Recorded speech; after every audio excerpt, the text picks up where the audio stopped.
Queridos santos em Cristo Jesus, eu vos saúdo com a paz do Senhor. Uma boa noite a todos. Quero externar meu prazer, minha alegria de estar participando deste evento. Quero cumprimentar a mesa, pastor Jean Kleber, pastor Idemar e os demais aqui presentes. E dizer do nosso prazer de participar. Convido a todos para sentar. E quero abrir a Bíblia aqui no texto da segunda carta do apóstolo Paulo a Timóteo, capítulo 2, o qual nos foi dado como tema. Quero agradecer pela honra que me dão de ser o paraninfo desta turma e dizer também do peso que sinto desta responsabilidade. Parabenizar os formandos por este dia tão especial, os teologandos 2018. Para você que pensou que não ia conseguir, olha onde você está hoje. Para você que foi desafiado pelo tempo, pela saúde, pelas condições financeiras, por palavras negativas, olha até onde o Senhor te trouxe. Hoje você pode olhar para aqueles que estão prestes a iniciar uma nova jornada e olhar como alguém que chegou no topo da montanha e disse: vale a pena chegar até aqui. Então isto é coisa do Senhor, não é nossa. Quero lembrar-lhes que provavelmente não foi o Kadosh que escolheu vocês, nem vocês que escolheram o Kadosh. Mas Deus escolheu o Kadosh para fazer um ponto de formação e glória do seu nome. E aqui estamos. Então leiamos o texto na segunda carta do apóstolo Paulo, capítulo 2, versículo 15. Que diz: procura apresentar-se a Deus aprovado, como obreiro que não tem de que se envergonhar, que maneja corretamente a palavra da verdade. Esse é um texto tremendo. O tema desta turma é preparados para servir. Diga comigo, preparados para servir. O tema por si só já nos leva a uma reflexão profunda. Quando tratamos do tema preparados para servir e olhamos para as cartas do apóstolo Paulo. Paulo foi um homem escolhido por Deus que andava na contramão da igreja cristã. E num momento inusitado no caminho de Damasco, o Senhor havia feito uma agenda com ele desde a eternidade. E naquele dia a vida de Paulo foi transformada de forma soberana. Paulo foi escolhido para o chamado missionário. Paulo escreveu 13 cartas, pelo menos, que chegou para nós no Novo Testamento, chamado de Corpus Paulino. Novo Testamento tem 27 livros, dos quais 21 são cartas e 13 são de autoria de Paulo. Paulo começou o seu ministério em Antioquia da Síria, pela Ásia Menor. E na sua primeira viagem missionária, que ele chegou bem próximo da fronteira da Europa, chegou até a cidade de Lídia, na Ásia Menor. Ali uma família se rende para Cristo. É uma senhora casada com um gentio grego e ela é judia, Eunice. A sua mãe também se rende a Cristo pela pregação de Paulo, Queloide. E ali está um jovem talentoso da família chamado Timóteo, que nunca fora circuncidado porque o seu pai era grego. E com a pregação de Paulo se rende a família. O testemunho da população acerca daquele jovem é tremendo. Então, quando Paulo faz a segunda viagem missionária para a Ásia Menor, o Espírito Santo diz para ele que não vá para o norte da Galácia, mas que aguarde. E numa revelação, o livro de Atos dos Apóstolos, capítulo 16, narra que o Espírito Santo disse para ele aguardar. E numa noite, Paulo tem uma visão que o homem da Macedônia, da Europa, grita: atravessa a Macedônia e ajuda-nos. Quando Paulo despertou, ele entendeu que o Senhor os convidara a pregar o evangelho na Europa. E Paulo atravessa a fronteira, deixa a Ásia Menor e vai para a Europa. Mas nesse trajeto, nesse íntere da segunda viagem missionária, Paulo chegou a Lídia e ali ele encontrou o jovem Timóteo.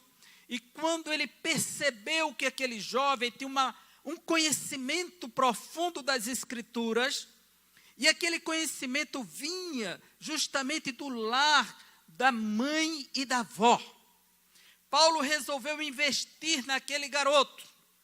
Paulo vem de uma tradição de formação teológica, que era de um seminário em que ele fazia, o pai dele contratou o rabino Gamaliel e o enviou para Jerusalém. Ele nasceu em Tarso da Cilícia para ser formado aos pés de Gamaliel.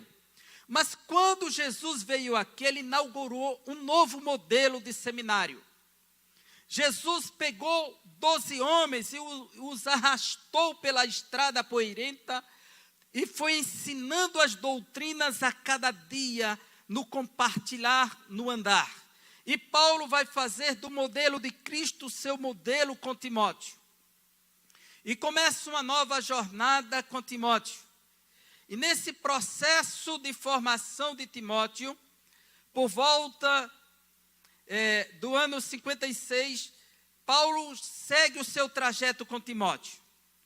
E quando nós olhamos para esse texto, procura apresentar-se a Deus aprovado, como obreiro que não tem de que se envergonhar, que maneja corretamente a palavra da verdade. Quando Paulo diz isto para Timóteo, ele está escrevendo a sua última carta, de um cárcere na prisão marmitina de Roma. No momento em que Paulo vai transferir um legado, um marco na história, e ele escreve para Timóteo. Mas por que ele diz isto para Timóteo? Procura apresentar-se a Deus aprovado. Estaria Timóteo preparado para servir? Então vamos atentar para as cartas de Paulo a Timóteo. Paulo escreveu a primeira carta por volta do ano 65 a 66. E a última carta, certamente no ano 66, que é o ano do seu martírio. Mas antes disso, Paulo escreve a primeira carta. E nós vamos observar que Paulo preparou Timóteo para poder exigir dele este momento que ele deveria se apresentar como obreiro aprovado. E o que Paulo ensinou para Timóteo? Primeira coisa que nós podemos aprender daquilo que Paulo preparou Timóteo teologicamente foi sobre a doutrina da teontologia. Theos, Deus, ontos, ser. A doutrina que fala do ser de Deus, a doutrina monoteísta. Paulo escreve na primeira carta a Timóteo, capítulo 1, versículo 17, diz: ao Rei eterno, ao único Deus, imortal e invisível, sejam honra e glória para todos sempre. Amém. Paulo ensinou sobre a natureza singular, eterna, indivisível, invisível e inacessível de Deus. Na primeira carta, no capítulo 6, versículo 16, ele diz: ao único que é imortal e habita em luz inacessível, a quem ninguém nunca viu nem pode ver, a ele sejam honra e glória e poder para sempre. Amém. Timóteo conhecia as Escrituras, a Torá, mas agora ele estava conhecendo as doutrinas essenciais sobre Deus com o apóstolo Paulo. Então, essa doutrina Paulo transfere para Timóteo da teontologia. Timóteo está preparado para servir, e um preparo começa com o conhecimento do Deus eterno, imutável, incomparável, o único que é, porque nunca deixou de ser, e não será, porque já é eternamente. Paulo ensinou para Timóteo a doutrina da cristologia, acerca da pessoa de Cristo Jesus, o Messias esperado, esperançado, sonhado pelos judeus. E Paulo diz para Timóteo na primeira carta, no capítulo 1, versículo 1. Paulo, apóstolo de Cristo Jesus, por ordem de Deus, nosso Salvador, e de Jesus Cristo, a nossa esperança. Que ele foi julgado por Pôncio Pilatos. A história do Cristo histórico não é descartada para Paulo. E ele diz no capítulo 6, versículo 13 da primeira carta: diante de Deus, que há tudo da vida, e de Jesus Cristo, que diante de Pôncio Pilatos fez boa confissão, eu lhe recomendo. Ensinou que Cristo ressuscitou. Na segunda carta, capítulo 2, versículo 8, lembre-se de Jesus Cristo, ressuscitado dos mortos, descendente de Davi, conforme o meu evangelho. Timóteo agora está seguro que o Messias já veio, ele é a esperança de Israel, ele é a esperança das nações. Foi ele que foi julgado, foi ele que foi sepultado, mas também foi ele que ressuscitou. Paulo ensinou para Timóteo a doutrina da pneumatologia, a doutrina do Espírito Santo, porque quem fala do Pai, fala do Filho, fala do Espírito Santo também. Então Paulo diz para Timóteo nesta doutrina, no capítulo 2, aliás, na segunda carta, capítulo 1, versículo 14, que o Espírito Santo fez uma nova congregação na terra, e ele habita no meio dela, mas dentro dela. E ela não é feita de paredes, ela não é feita de tijolos, ela não é feita de ferro, ela é feita de carne e osso. Então Paulo diz, quanto ao bom depósito, guarde-o, por meio do Espírito Santo que habita em nós. Quem é morada do Espírito Santo aqui? Então Paulo deixa claro para Timóteo que o Espírito Santo tem uma morada aqui na terra, e é a sua igreja, é o seu povo, o que faz com que a igreja seja ativa e viva, enérgica e sinérgica. Na doutrina da martiologia, a doutrina do pecado, Paulo ensinou a Timóteo que a solução é Jesus para o pecado, ensinou que o pecado é universal. E na primeira carta, capítulo 1, versículo 15, ele diz, esta afirmação é fiel e digna de toda aceitação. Cristo Jesus veio ao mundo para salvar os pecadores, dos quais eu sou o pior. Paulo se identifica tanto a universalidade quanto a individualidade. Não há um ser que não seja pecador, mas não há um que não possa ser salvo diante de Cristo Jesus. Na doutrina da bibliologia, Paulo ensinou para Timóteo sobre a inspiração plena das Escrituras, sua eficácia e seus objetivos quadruplos. No capítulo 3 da segunda carta, versículos 16 e 17, Paulo diz para Timóteo, Timóteo, toda a Escritura é inspirada por Deus, é útil para o ensino, para a repreensão, para a correção e para a instrução na justiça, para que o homem de Deus seja apto e plenamente preparado para toda boa obra.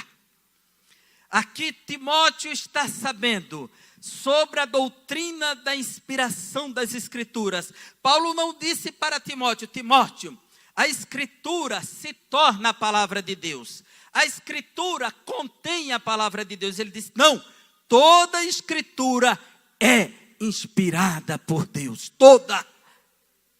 O que Paulo está dizendo com esta palavra? Ele usa uma palavra singular aqui em todo o Novo Testamento e no Antigo, na versão grega. Paulo utilizou-se de uma palavra que não aparece em nenhum lugar da história, nem na literatura clássica encontrar esta palavra. A palavra theopneustos. E esta palavra é traduzida por 3 palavras, inspirada por Deus. Mas no grego é apenas uma.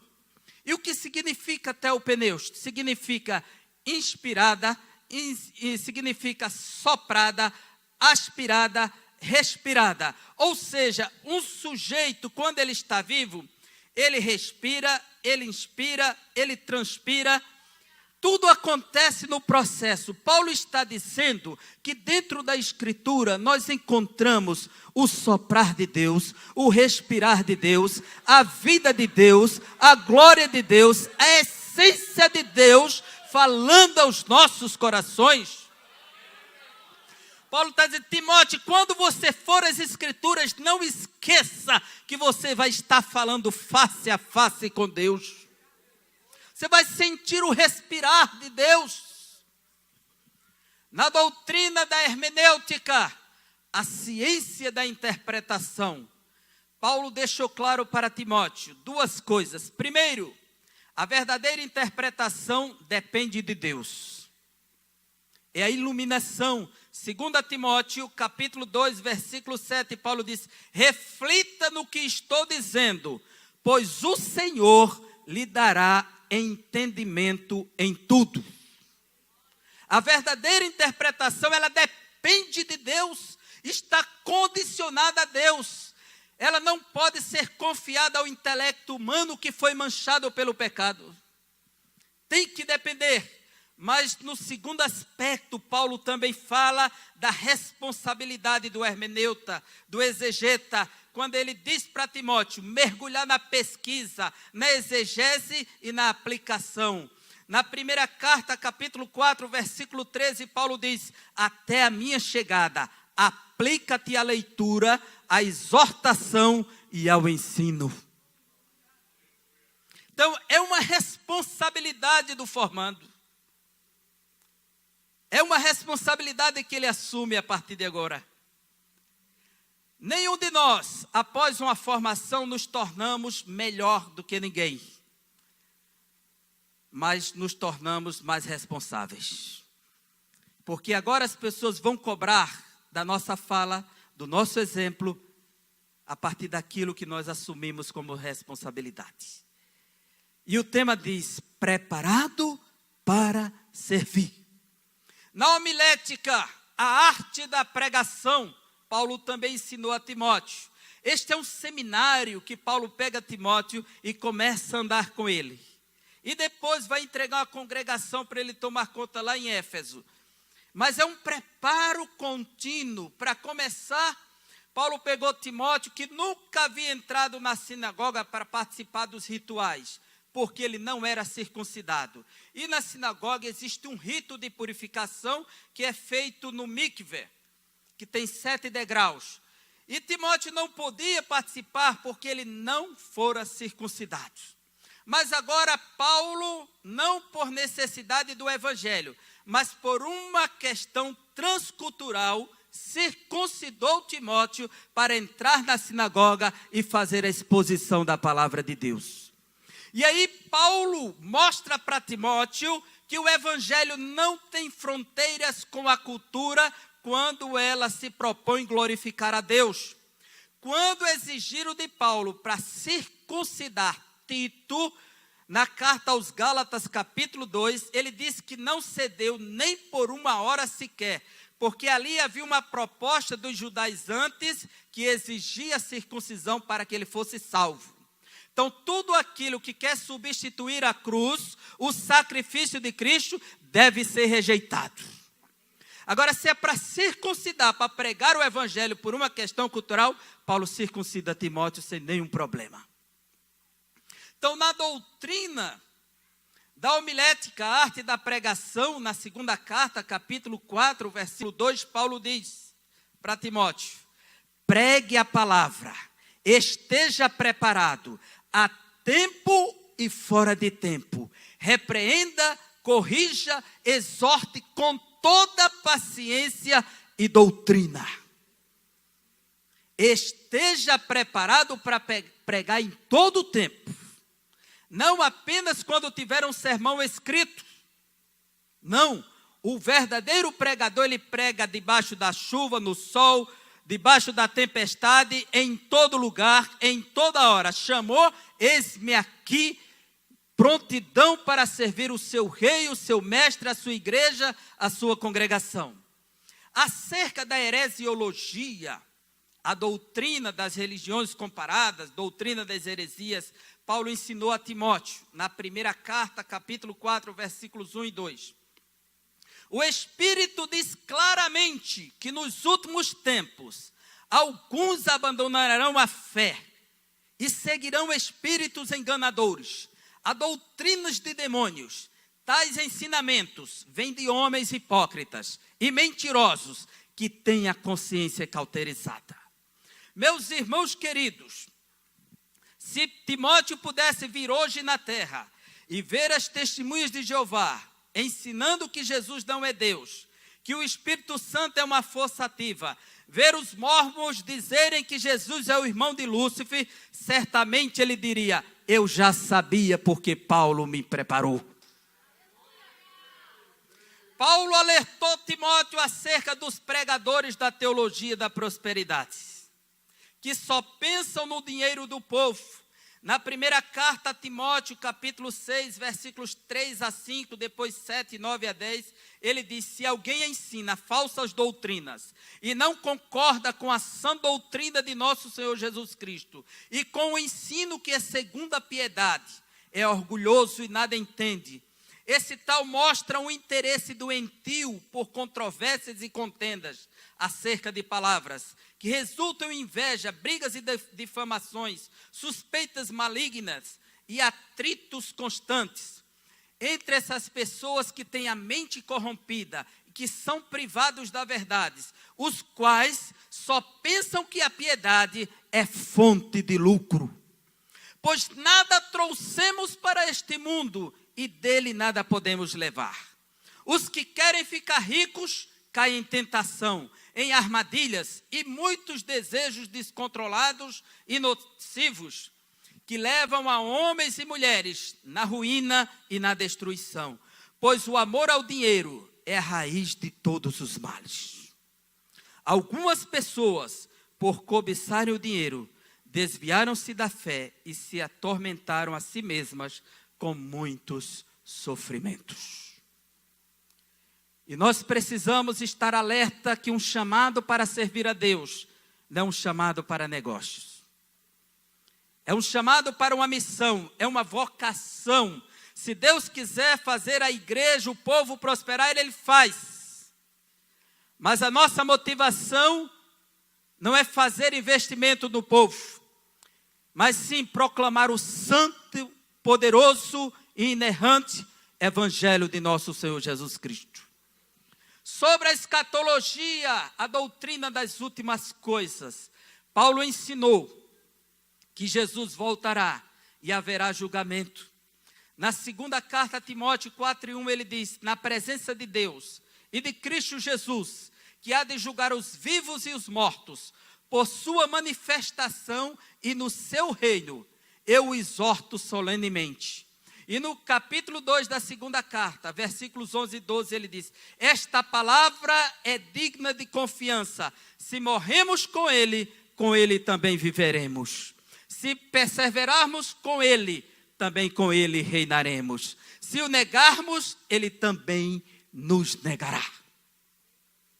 Esta é a mensagem de Paulo.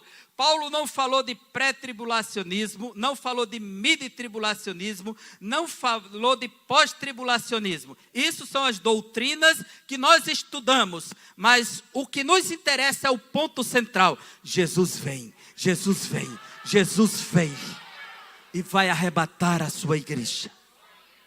Se antes, se no meio ou depois, não interessa, o interessa é que ele vem. Na eclesiologia, doutrina da igreja, para finalizar esse quadro de doutrinas da formação de Timóteo, para entendermos porque Paulo diz para Timóteo, procura apresentar-te. Ele só podia exigir porque ele deu. E aí, Paulo diz para ele sobre a doutrina da igreja. Paulo declara que os cristãos devem considerá-la como, na primeira carta, capítulo 3, versículo 15. Mas se eu demorar, saiba como as pessoas devem comportar-se na casa de Deus, que é a igreja do Deus vivo, coluna e firmeza da verdade. A igreja está clara aqui para Paulo. Ela é coluna no mundo e ela é a firmeza, é o sustentáculo da verdade neste mundo. Este mundo que vem em deterioração moral, espiritual, em todo o caos, não foi destruído com a ira de Deus, porque existe um povo aqui salgando este mundo. Existe uma luz nesse mundo de caos e de trevas, que é a igreja de nosso Senhor. Ele diz também que os diáconos, os presbíteros, sejam homens dignos, maridos de uma só mulher, aptos para ensinar e que estejam preparados para servir. Então, irmãos, voltemos ao texto do capítulo 2, versículo 15, para fecharmos nesta noite. Quando o apóstolo Paulo diz para Timóteo, na última carta, chegada do cárcere romano, Timóteo abre o pergaminho e quando lê se emociona. E Paulo diz para ele, procure apresentar-se a Deus aprovado, como obreiro que não tem de que se envergonhar, que maneja corretamente a palavra da verdade. Quando Paulo diz, procure apresentar-se, ele usou a palavra spoudason, em grego do verbo spoudazo, que segundo o Novo Dicionário Internacional de Teologia, significa pressa, rapidez, dar-se ao trabalho, preocupar-se com, procurar fazer, ocupado, ativo, fazer de modo sério, enfim, envolver-se de todo coração. Apenas esta palavra, apresentar-se. O verbo apresentar-se aqui, que Paulo aplica quando ele spoudazo no grego, que é o verbo, significa tudo isso. E o substantivo significa zelo nobre. Esse apresentar-se não é um mero apresentar-se, não. É uma prontidão plena, íntegra, verdadeira, em que ele se apresenta. E Paulo diz, apresentar-se a Deus. Ele é que é o Senhor de tudo, é o maestro, ele é o soberano. E diz assim, aprovado. Essa palavra aprovado também no grego é dóquimo. É uma palavra muito especial que significa ser reconhecido, aceito, fidedigno. Dóquimos era utilizado entre os gregos para identificar uma moeda autêntica, verdadeira, moeda de valor não falsificada. Então, quando Paulo diz, procura apresentar-te, outra tradução diz apresentar-se a Deus aprovado, é como alguém que tem um caráter aprovado por Deus, digno, fidedigno, aceito, resolvido, não falsificado, não pirateado, mas pronto para glorificar o Senhor. Então Paulo começa esse capítulo 2 de 1 a 15 dizendo a Timóteo que ele precisa fortificar-se na graça. O versículo 1 do capítulo 2, porque a missão será árdua. No verso 2 do capítulo 2, ele diz que as doutrinas que Paulo ensinou para ele diante de muitas testemunhas, ele deverá passar para a frente para homens fiéis. Porque aquilo que aprendemos não é para ficar conosco, não é para o nosso bel prazer, mas para a glória daquele que nos chama. No verso 3, Paulo diz que ele deve se portar como um bom soldado de Cristo que sofre ao lado do seu pastor. No verso 4, ele diz que ele deve se comportar como um soldado que não se embaraça com os negócios desta vida. O soldado romano, ele entrava para o exército e ele não constituía família, não fazia nada enquanto estivesse a serviço do exército. Não se ocupava com outra missão até cumprir aquela missão. Então, Paulo usa isso como metáfora, para que Timóteo se ocupe naquilo que é o grande foco, o reino de Deus. Isso não quer dizer que o cristão não deva constituir família, não. Eu quero dizer que coloque o seu coração naquilo que é certo e Deus te dará aquilo que você necessita. E Paulo diz para Timóteo no verso 6, no 5, que ele deve se comportar com disciplina sempre. No verso 6, que ele será recompensado como um lavrador. Mostra que o fundamento desta fala no verso 8 está na ressurreição de Cristo. 9 e 10, que ele aprenda a sofrer com Paulo por conta do evangelho, que a fidelidade da palavra exige fidelidade nossa. 12 e 13, verso 14, não desperdiçar o tempo com coisas vãs. E aí no 15 Paulo diz para ele, procure apresentar-se a Deus aprovado, como obreiro que não tem de que se envergonhar, que maneja corretamente a palavra da verdade. Manejar bem ou corretamente, ortotumunta, em grego quer dizer em linha reta, com perfeição, pois a sua missão é com a palavra da verdade. Então, quando ele diz que maneja corretamente a palavra da verdade, nunca vá ao púlpito querendo impressionar ninguém com conhecimento secular.